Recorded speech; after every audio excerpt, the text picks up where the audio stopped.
ডিমের ভাজা ঝোল একই রকম রেসিপি না বানিয়ে দারুণ স্বাদের ডিমের এই রেসিপিটা বাড়িতে বানিয়ে দেখতে পারেন, খেতে বেশ ভালো হয়। প্রথমে 4টে ডিম নিতে হবে, অল্প একটু লবণ আর একটু গোলমরিচের গুঁড়ো দিয়ে ভালো করে ডিমগুলোকে ফেটিয়ে নিতে হবে।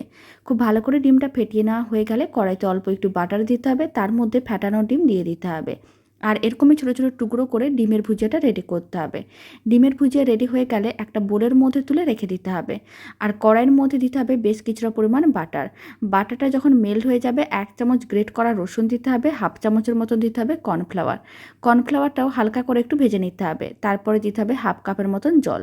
জলটা খুব ভালো করে মিশিয়ে নিতে হবে। যখন জলটা ঘন হয়ে আসবে তার মধ্যে অল্প একটু কুচনো ধনেপাতা আর দিতে হবে মিক্স হার্বস, আর আমি দিয়ে দিলাম অল্প একটু চিলি ফ্লেক্স নুডলসের মশলা। এবার সমস্ত কিছু একসঙ্গে খুব ভালো করে মিশিয়ে ভেজে রাখা ডিমটা দিয়ে দিতে হবে। আর মজরেলা চিজ থাকলে এরকমই গ্রেট করে দিতে হবে। এতে দেখতেও ভালো লাগবে, খেতেও ভালো লাগবে। ওপরে অল্প একটু কুচনো ধনেপাতা আর অল্প একটু চিলি ফ্লেক্স ছড়িয়ে ঢাকনাটা বন্ধ করে লো ফ্লেমে 2 থেকে 3 মিনিট রেখে দিতে হবে, যাতে চিজগুলো মেল্ট হয়ে যায়। তারপরেই প্লেটে সার্ভ করে নিতে হবে। খেতে ভীষণ ভালো হয়, আপনারাও বাড়িতে বানিয়ে দেখতে পারেন।